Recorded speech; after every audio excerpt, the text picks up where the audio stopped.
कृषि मंथन 2026 तकनीकी नवाचार और प्राकृतिक खेती से किसानों को सशक्त बनाने की पहल। मध्य प्रदेश के मुख्यमंत्री डॉक्टर मोहन यादव ने कहा कि कृषि वैज्ञानिक उत्पादन बढ़ाने में सराहनीय कार्य कर रहे हैं। उन्होंने किसानों को आधुनिक तकनीक अपनाने और प्राकृतिक खेती को बढ़ावा देने पर जोर दिया। नवीन प्रशासनिक भवन में आयोजित कृषि मंथन 2026 कार्यक्रम का शुभारंभ मुख्यमंत्री ने गौ पूजन और दीप प्रज्वलन के साथ किया।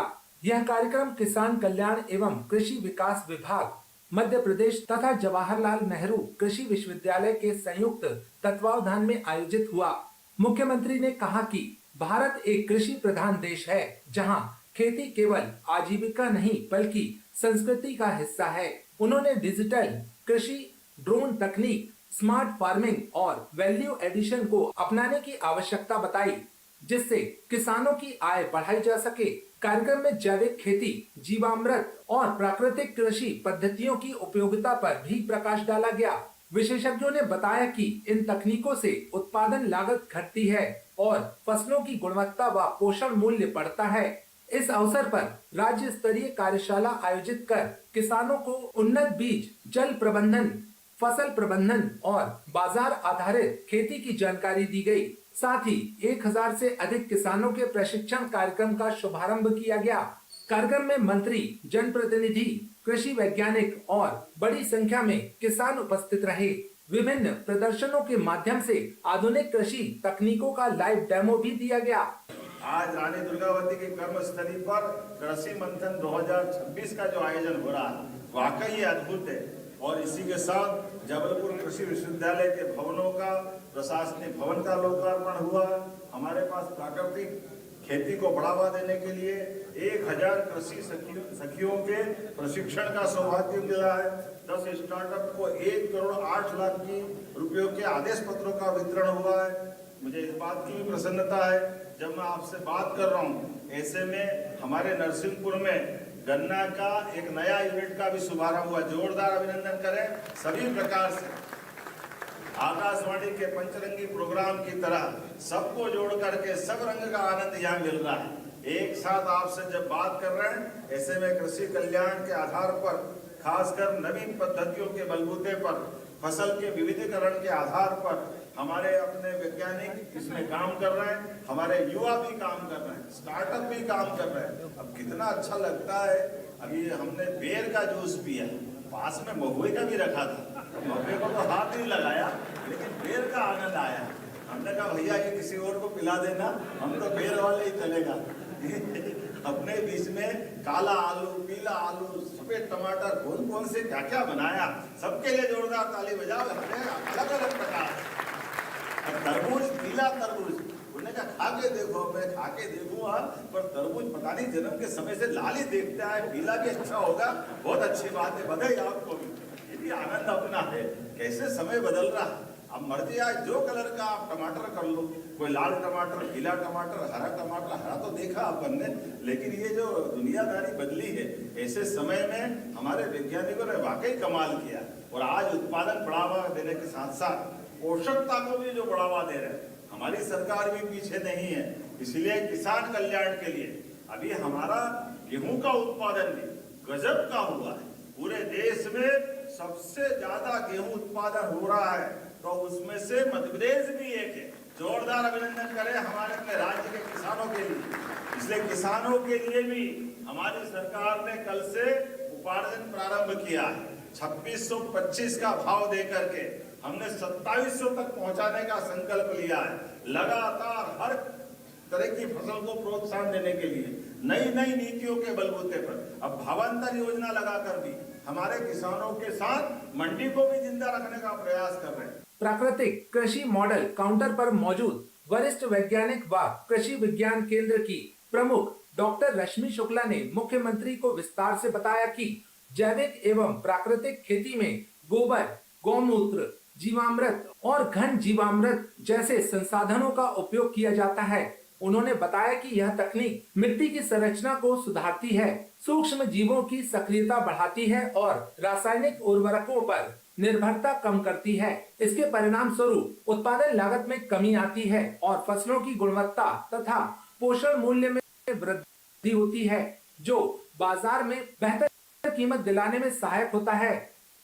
किसान कल्याण वर्ष के कई सारे कार्यक्रम किसानों की कृषि में समृद्धि आए।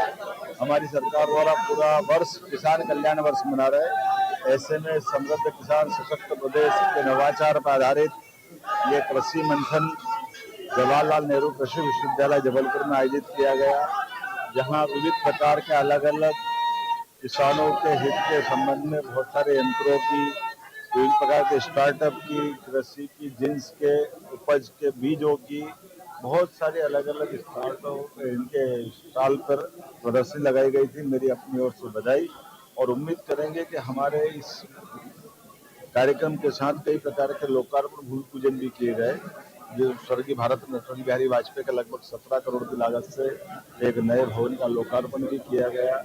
यहीं नरसिंहपुर में गन्ना रिसर्च सेंटर का एक बड़ा कार्यक्रम नया यूनिट प्रारंभ हुआ है। इसी के साथ साथ हमारे अलग अलग प्रकार के विविध उद्यमियों को, हितग्राहियों को उनके हित लाभ वितरण का कार्यक्रम भी रखा गया था। पूरे वर्ष हमारे इन सारे कार्यक्रमों से कृषक कल्याण की जो हमारी मनोभावना है उस पर हम काम कर रहे हैं। और खासकर ये तो कृषि सब्जेक्ट का विश्वविद्यालय है। एग्रीकल्चर में सभी प्रकार के नवाचार, नई तकनीक, देश के साथ विदेश के भी कई विद्वान आए हुए हैं, वो सब अपने अनुभव शेयर करेंगे और उम्मीद करेंगे इन सबके माध्यम से किसानों की आय बढ़े, हमारी फसलों का सही उत्पादन मिले, कम पानी में बेहतर फसल हो, बिजली, पानी, खाद सबके अंदर एक समेकित रूप से इस प्रकार का उपज से कितनी आमदनी बढ़े, इस दिशा में लगातार सरकार काम कर रही है। मुझे संतोष है कि सरकार के इन सारे प्रयासों से पूरे प्रदेश में अनुकूलता का माहौल बना हुआ है। इसी कारण से हमारे लिए फसलों का उत्पादन भी बढ़ रहा है। अकेले गेहूं का उत्पादन भी आज हमारे मध्य प्रदेश के अंदर सबसे बेहतर स्थिति में आया है। हमने कई मामलों में पंजाब को पीछे छोड़ा है। ऐसे में हमने किसानों को लिए भी जो हमारा कमिटमेंट है, कल से हम उपार्जन चालू कर रहे हैं 2625 का दाम दे करके, और हमने उसका सारा प्रबंधन कर लिया। यद्यपि बहुत सारी चुनौतियां थी, वैश्विक स्तर के हालात भी सबके सामने हैं, लेकिन किसानों के प्रति हमारी जो प्रतिबद्धता है, हमारे लिए किसान अन्नदाता सर्वोपरि है। मैं कांग्रेस के मित्रों से भी कहना चाहूँगा कि वो कर्मकांड छोड़े, वो अपने पाप गिन ले। जब जिनके समय से ना सिंचाई का रकबा था, ना खेत में बिजली थी, ना पानी के प्रबंधन थे, और सिंचाई का रकबा भी 55 साल तक केवल 7.5 लाख हेक्टेयर था। मुझे इस बात की प्रसन्नता है, आज 2 साल में 10 लाख हेक्टेयर से ज़्यादा तो हमने 2 साल में सिंचाई का रकबा बढ़ाया। आज 55 लाख हेक्टेयर से ज़्यादा का सिंचाई का रकबा हम 5 साल में 100 लाख हेक्टेयर तक ले जाने वाले हैं, और धीरे धीरे करके क्रमशः ऐसे सब क्षेत्रों में आगे बढ़ाएं। जिले के गोटेगांव थाना क्षेत्र के मालीवाड़ा गांव में एक महिला पर फायरिंग की घटना सामने आई है। इस हमले में महिला को 3 गोलियां लगी हैं, जबकि उनके पति भी घायल हुए हैं। आरोपियों पर पत्थरबाजी और लूट का भी आरोप है। यह घटना कथित तौर पर सोशल मीडिया पर बेटियों के खिलाफ आपत्तिजनक टिप्पणियों को लेकर चल रहे पुराने विवाद का परिणाम है। पीड़िता सविता पटेल ने आरोप लगाया है कि रिमझा चौराहे पर शुभम पटेल से उनके पति ऋषिराज पटेल का विवाद हुआ था। जब सविता बीच बचाव करने पहुंची तो आरोपियों ने उनकी गाड़ी पर मिर्ची फेंकी। पति के बाहर आने पर उनके साथ झूमा झटकी और मारपीट की गई। वहां से घर लौटते समय रास्ते में गिरवर पटेल ने बुलेट मोटरसाइकिल से उनकी गाड़ी रोकी और पत्थरबाजी शुरू कर दी। सविता पटेल के अनुसार गिरवर पटेल, देवम पटेल, शुभम पटेल और अन्य लोगों ने मिलकर उन पर हमला किया। इस दौरान एक आरोपी ने कथित तौर पर देसी कट्टे से फायरिंग कर दी। फायरिंग में सविता के हाथ और पैर में 3 गोलियां लगी हैं, जिससे वह गंभीर रूप से घायल हो गई। उनके पति ऋषिराज पटेल को भी पत्थर लगने से चोट आई है। पीड़िता ने यह भी आरोप लगाया कि हमलावरों ने उनके गले से सोने की चैन छीन ली और पति के साथ मारपीट की। सविता पटेल ने बताया कि यह विवाद काफी समय से चल रहा था। आरोपियों द्वारा उनकी बेटियों के खिलाफ फेसबुक पर आपत्तिजनक टिप्पणियां की जा रही थीं, जिसके कारण तनाव बढ़ गया था। उन्होंने पहले भी धमकियां मिलने की बात कही। पीड़िता ने नीलेश पटेल, नरवारा, गिरवर पटेल, शुभम पटेल, देवम पटेल और हीरा भाई को इस मामले में आरोपी बताया है। घटना के बाद पुलिस में शिकायत दर्ज कराई गई है और कार्रवाई की मांग की गई है। गोटेगांव थाना एसडीओपी मनीष त्रिपाठी ने बताया कि दो पक्षों के पारिवारिक विवाद हुआ था, जिसमें एक पक्ष से गिरवर पटेल और दूसरे पक्ष से सविता पटेल पत्नी ऋषिराज घायल हुए हैं, जिन्हें उपचार हेतु भेजा गया है। मौके पर पहुंचकर पुलिस मामले की जांच कर रही है और जल्द ही विस्तृत जानकारी उपलब्ध कराई जाएगी। ये आज सुबह करीबन 10 बजे ग्राम मालीवाड़ा में